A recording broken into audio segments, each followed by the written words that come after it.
in our ancient societies where these beings that came here from the very, very ancient past, more likely than not hundreds of thousands of years ago, not just tens, genetically manipulated our species not only once but multiple times, created us as a slave species to do their bidding, and then largely took off.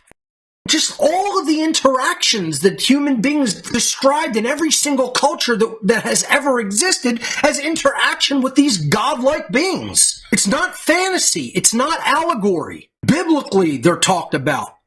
They talk with no research, all out of opinion. And then they want to attack what I say on the matter when they've done not 1 millisecond of actual research of the data, going back to source material from every culture on this fucking earth. I'm tired of it because this species should be moving on. Here's one of my favorite topics.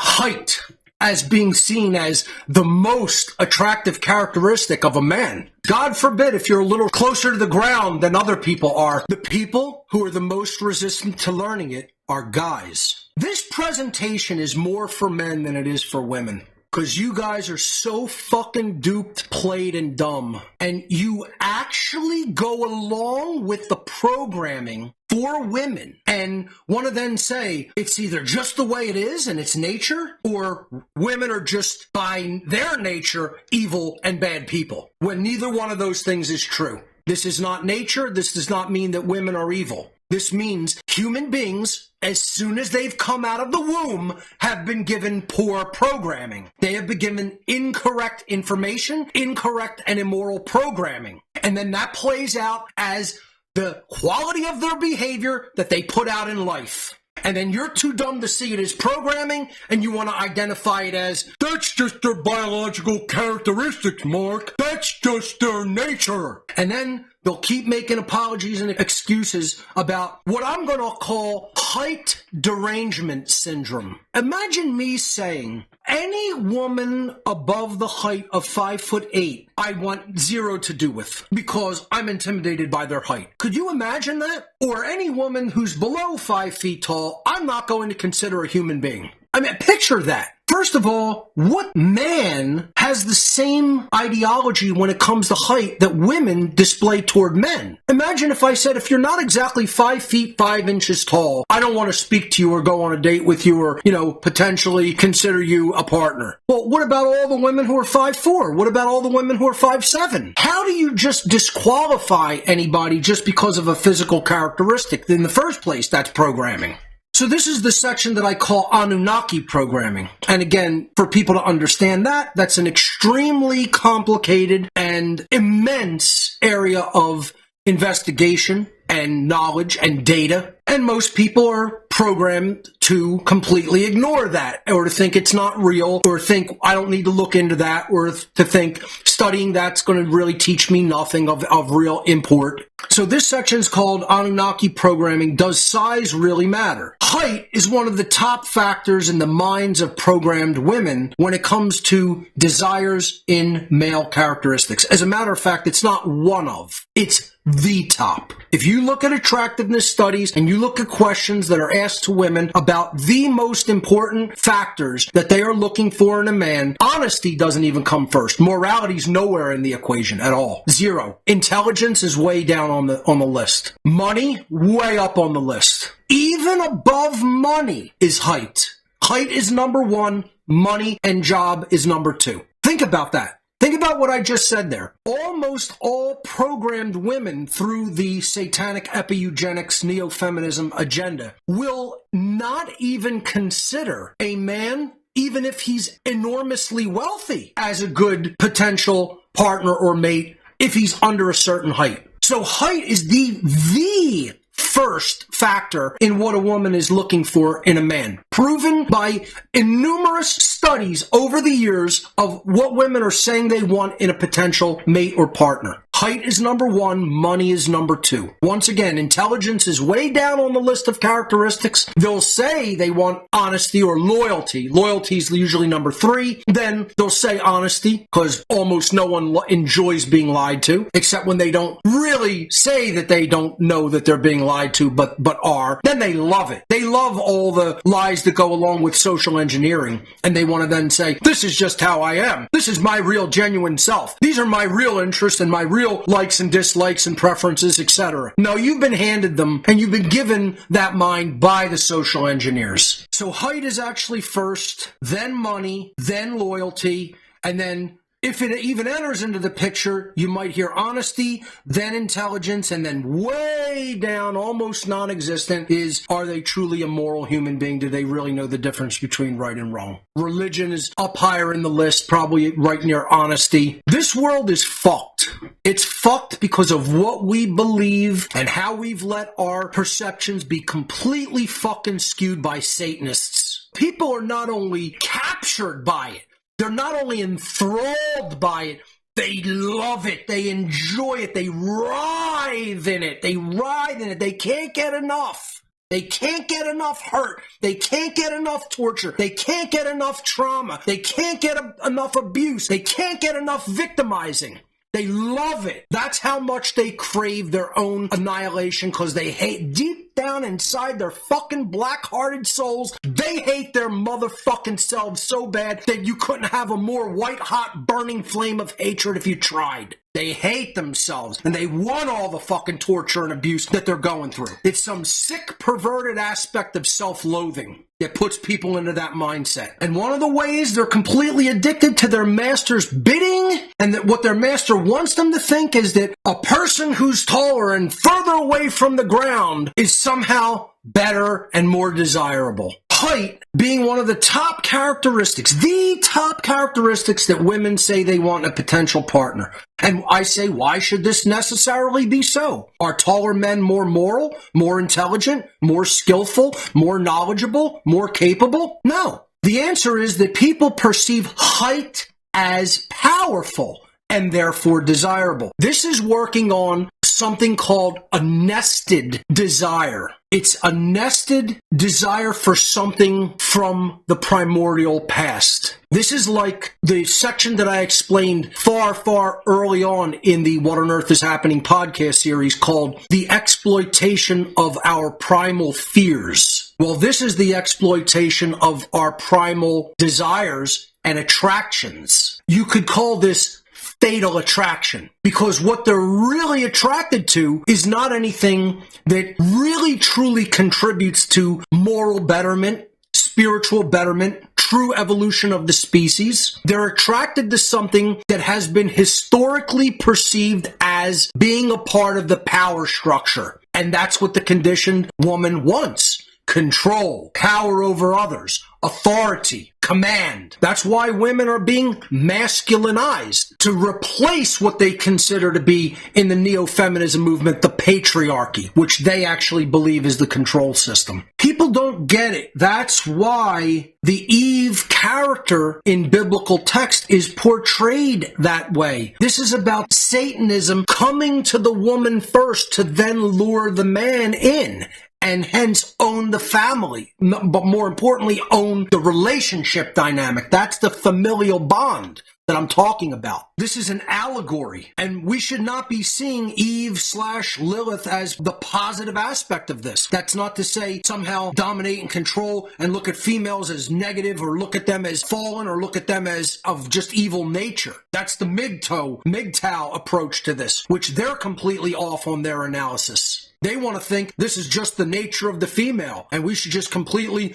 drop out of society, have nothing to do with it. Certainly don't try to change it, because how could you change the nature of something? See, this is the wisdom that has to come from clearly delineating and being able to discern what is simply the way that it is and what can be changed. This obsession with height derangement syndrome present in the conditioned and mind-controlled and socially engineered woman of modern society is all about desire for power and latching on to something that is a primordial symbol of power from the ancient past. Namely, that the most powerful, the most dominant, the most seen as gods even in our ancient societies were these beings that came here from the very, very ancient past, more likely than not hundreds of thousands of years ago, not just tens, genetically manipulated our species not only once but multiple times, created us as a slave species to do their bidding, regardless of what you think the nature of that work or bidding was, and then largely took off. I wouldn't be entirely certain that perhaps a small faction of them still remains and breeds and continues to look at this planet as belonging to them and all the beings on it being their property, their slaves, their workers. We wouldn't know because of the advancement of their technology. It would be probably close to a type 2 civilization on the Kardashev scale, and that would be indistinguishable from complete magical operations to us. We wouldn't even see it as technology. It would be considered some type of spiritual, supernatural happenings or devices. And that's what happens when you have a divide between civilizations, such as ours and theirs, on the Kardashev scale of civilizations and their capabilities. One civilization would look supernatural to the other. These beings ultimately were like our gods in the ancient past. The biblical writings are basically about them and not the true God of creation. The New Testament is more dealing with the God of creation than this Old Testament God that was more likely than not a conglomeration of the characteristics of the Anunnaki. And they were seen as the most powerful, unchallenged rulers that have ever existed on the face of this planet to human beings. That is why enormous size, specifically in height, is important and identified with power and authority. These beings were, many of them, far over 10 feet in height. And then when interbreeding with human beings, either genetically or sexually, they bred beings that were, 8, 9 feet tall and far, far stronger than a human being. This is the progeny known as the Nephilim, the originals being the Anunnaki. So you have, in the very ancient past, extremely tall creatures, some of them over 12 feet tall, and then interbreeding with human beings, creating the Nephilim hybrids between their genes and human beings through either genetic procreation or sexual procreation, and height always being identified with them being the most powerful, the most technologically advanced, having the most authority, often money and resources in all of human society. And that is nested. Again, this is nested desire, nested perceived attractiveness, nested perceived power in our ancient past, passed down over the centuries through the living memory of our DNA, and then played upon by all of the things women are told to find attractive in a man. The triune term, tall, dark, and handsome. They would put tall before handsome, which I'm not saying is the ultimate standard, but tall certainly comes first there, whether women prefer darker or lighter men and handsome or more rugged, whatever. Tall still comes first. The answer is that people perceive height as powerful and therefore desirable. And this comes from the nested perceptions that have been instilled into us because of the origins of humanity, the Anunnaki, from the ancient past. This fact can be observed in the height of politicians, CEOs, and other people in positions of power throughout our society. But why should this even be so? Why will CEOs, owners of companies, they have a far higher than normal average height, which we could talk about what the average height of a man in all the entire world is. Why should this even be so? Should height make anyone more qualified for leadership in any way? This is all nested Anunnaki programming.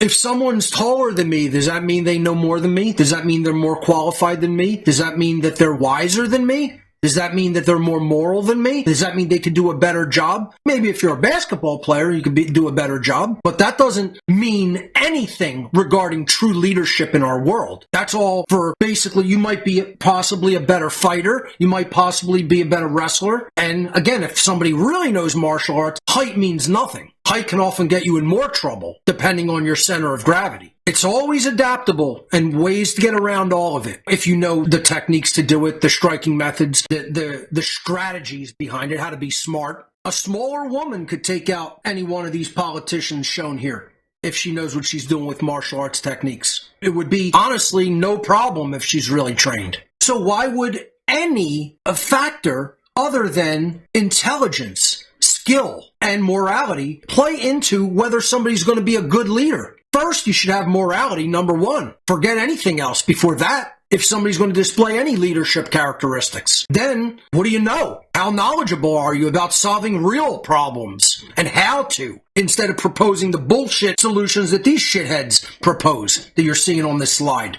Then maybe you should have the skill to actually implement those things, to be able to fulfill the requirements to what the solutions demand. That has nothing to do with how far away from the ground anybody is. Sorry to burst all the bubble of the taller guys out there, but it happens to be true. And once again, that's who hits you with the deepest programming, in all honesty. It's often deeper than the programming that is geared toward women, is the programming I see most dumb fucking cucked guys under, that don't understand any of the dynamics I'm talking about in this presentation. These are the average heights of CEOs and politicians: 6'1", 6'2", 6'3", 6'5". The average height of people, of men in the world, is something like 5'8" tall, or 5'9" tall, something like that. 12% of all men on this planet, 12, are actually at or above 6 feet 0 inches tall. So think about it. Almost every single woman on the planet will list a guy being 6 feet or higher as desirable, and almost every guy being under that ruled out.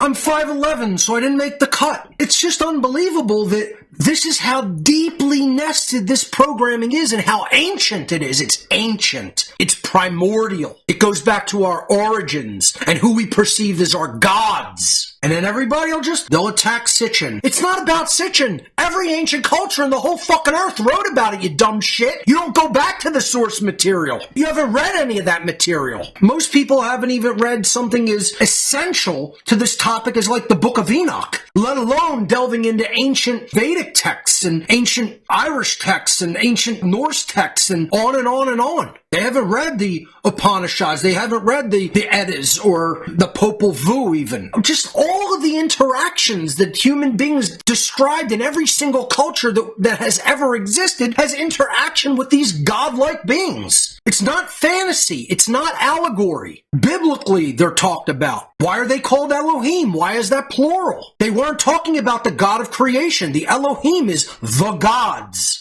They're talking about the Anunnaki. And this is the reason height is perceived as important and powerful. The people who walked among us claiming to be our gods because they genetically modified us into the beings we currently are were extremely tall. And so, deeply nested in our ancestral DNA, that comes out as specifically women identifying that with power, which is what they've been taught to crave by the social engineers, and gravitating toward men who are further away from the ground than those who are not. This is probably one of the biggest examples of how deeply nested programming is and can become through social engineering. The number one attractiveness characteristic listed by most women as desirable in a potential male partner is repeatedly and consistently demonstrated to be height. In many cases, a man's true moral value system is considered only as a secondary factor, if at all. Almost all women on modern online dating sites insist upon knowing a man's height prior to meeting in person. Imagine that. They don't even want to talk to a male if they don't know how tall he is first on online dating. Most women will even post their own height as they perceive it as so important that many of them actually believe that men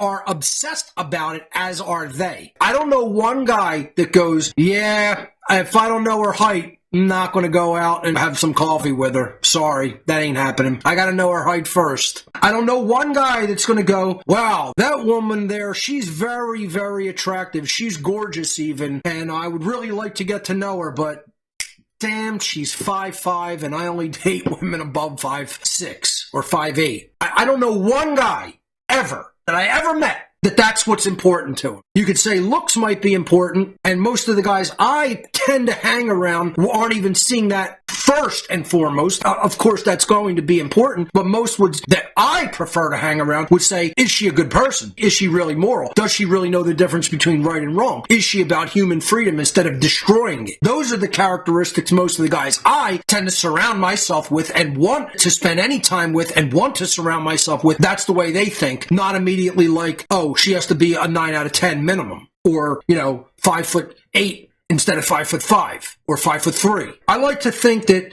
truly enlightened people aren't that superficial. Not trying to say that there can't be things that have to be somewhat present as far as attractiveness is concerned. Otherwise, what are you going to be in a relationship about if you're not attracted to the person? Then that's going to play a definite divisive dynamic. And what I'm just trying to say is that certain forms of attraction are natural, and they follow a natural progression and a natural curve if you attempted to gather the data of what people find attractive and plot it on a graph versus what is skewed and programmed characteristics of attractiveness. Something like breast size in women is a very skewed, socially engineered, perceived characteristic when it comes to men. If that's what guys are looking for, it's like a very programmed dynamic. Because men have been conditioned and shown things, and then they're geared to say those things are more attractive. But guess what? I think even in the modern world, women are more obsessed with things like that because they believe that's what men want.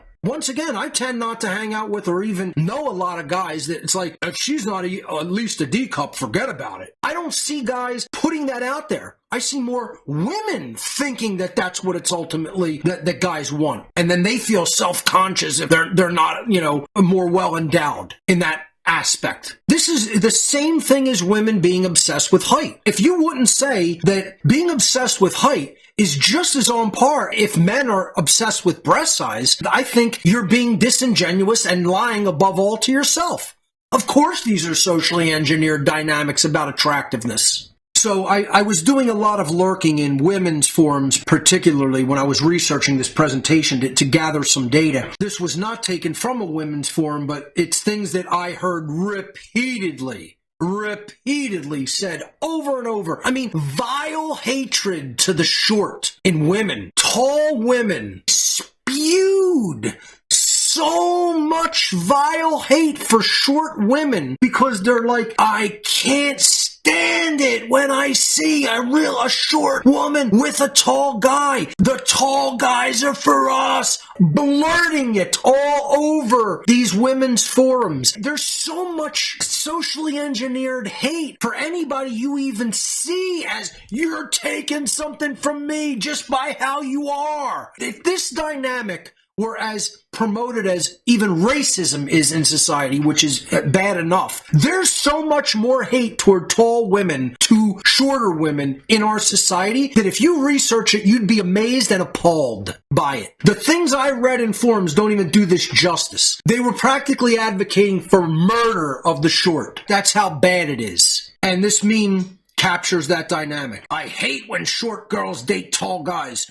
Us tall girls need them instead. They were almost literally saying that the most socially engineered characteristic, height, that's reserved for me because I have it, and then I need to be paired with that. And how dare you take away the proportions that I gotta have that 12%. That 12% belongs to me. You see, it may be only 12%, but because I'm of a certain height, that 12% belongs to those in the female population that are close to them in stature. I mean, imagine the entitlement. I've literally heard people say, I won't even look at somebody outside of my race. I've heard people say, I won't look at somebody if they are over a certain amount of weight. I won't even look at somebody if they're under a certain amount of weight. I won't even look at somebody if they're not my nationality. I won't look at somebody if they're not this tall or that tall. These are, again, boxes for consciousness. They're boxes for consciousness. I'm not saying there's no such thing as natural attraction, because of course there is. What I'm saying is when you see something completely skewed like this, you can bet your balls on it. It's social engineering. It's programming. It's there for a reason. They want competition based on something that is scarce, whether it's naturally scarce or artificially made scarce. They want people hating each other. They want division within the same sex because they want everybody atomized and dependent upon and eventually conquered and eventually enslaved and eventually culled by the state. That's the progression. Here's the entire chart of average heights in the world. While most socially engineered women claim that they would prefer as a potential partner a man who is 6 feet tall or taller, the actual percentage of males in the total human population that are 6 feet 0 inches or taller is exactly 12%. Average height, 5'6" overall worldwide. Average height in Australia, United Kingdom, and France, 5'9". Average height in Canada, Russia, Italy, 5'9.5". Brazil, Argentina, Portugal, 5'8.5". Mexico, 5'7". Japan, 5'7.5". China, 5'6". India, 5'5". South Africa, 5'6.5". United States, Italy, Greece, and Spain, average height, 5'10". Norway, average height, 6. Why do you think that is? Yeah, it has nothing to do with the Anunnaki and the Nephilim subsequently settling in the far north, what we called Hyperborea in the ancient past, beyond the north. No, nothing whatsoever to do with the races of giants that were written about, and they made poetry and religious texts about them and told of their battles and their exploits and their dealings with human beings. It has nothing to do with that. It's all just ancient children's bedtime stories. It has nothing to do with anything. Yeah.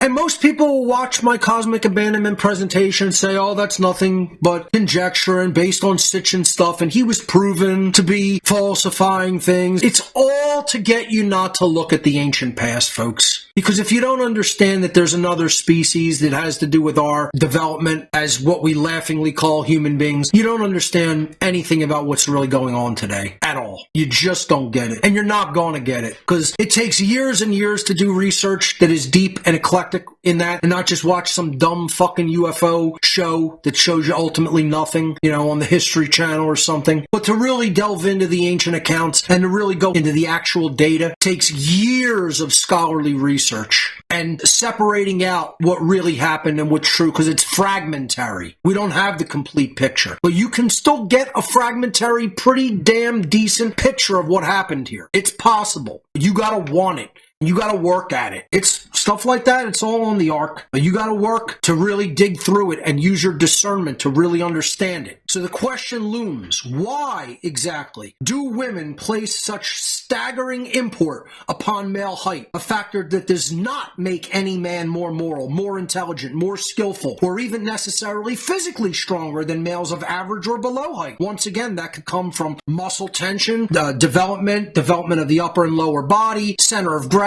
more dense bone structure, more dense muscle and tendon development, etc. So many factors go into that. You could find a guy who's 5'7" and he's going to be like a pit bull, way stronger than a lanky guy who might be 7 feet tall, be able to tear him apart. And so the people argue, oh, taller you are, the more of a protector you are. That's not necessarily true in any culture or society ever. In the history of humanity, that's not necessarily true. Then you add the ability to use weaponry, you use true martial arts techniques, that have been developed over all of the millennia that human beings have existed. And then you add weaponry, especially modern weaponry into the equation. Size really doesn't mean much. Because a 104-pound woman can take out a 45 ACP and blow the head right off of a 7'2" dude that weighs 450 pounds. It ain't going to matter because I don't care how tall you are, your skull ain't stopping a 45 ACP hollow point. In the modern day, you would think, oh, this dynamic's certainly not as important as other dynamics. But no, it still persists as the leading one in the mind of the conditioned female. Specifically because they identify this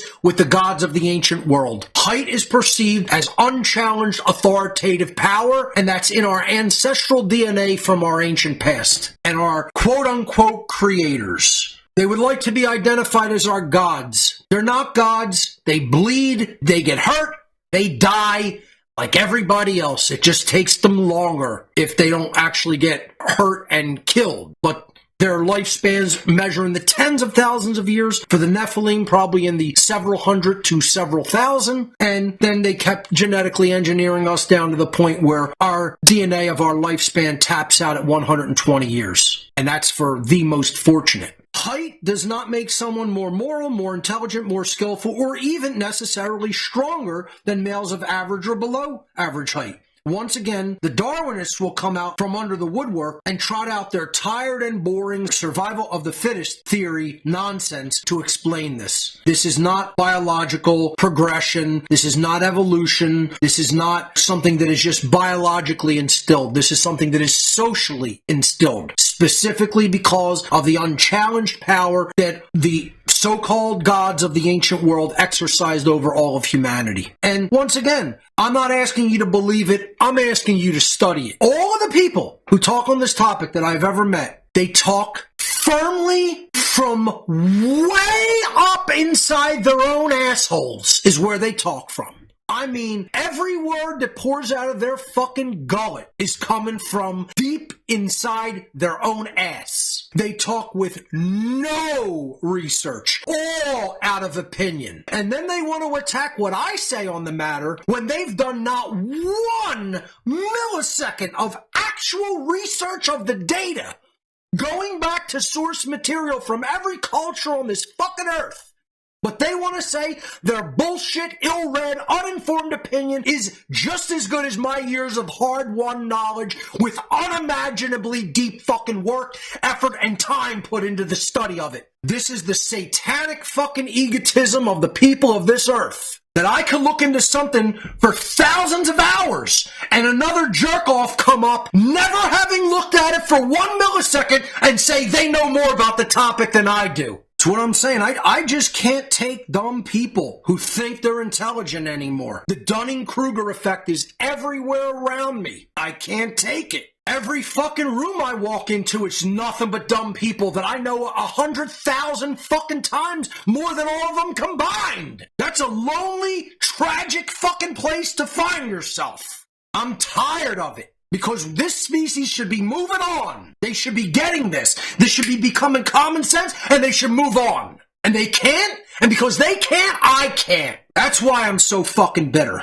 I don't want to do this. I don't want to do this for the rest of my fucking life. And I have to, as a moral responsibility, because these fucking dumb fucking shit apes on this planet aren't fucking learning and growing in the progression that they should. And that affects my life and what I want to do with it while I'm here. This is the presentation that I gave back in, I believe it was 2014, I'm going to say. Cosmic Abandonment, an explanatory synthesis regarding human origins, psychopathy, slavery, and the current psychological and social conditions of humanity. Let me read the title again, especially the subtitle, because this is really what this presentation is. I'm very proud of how this presentation came out, even though it was relatively short form for me. But what I compacted into a short amount of time is extremely powerful and will get people started, at least started, on their way to researching this very complicated understanding. Cosmic Abandonment, an explanatory synthesis. Now, I'm not saying every single thing is true. This is a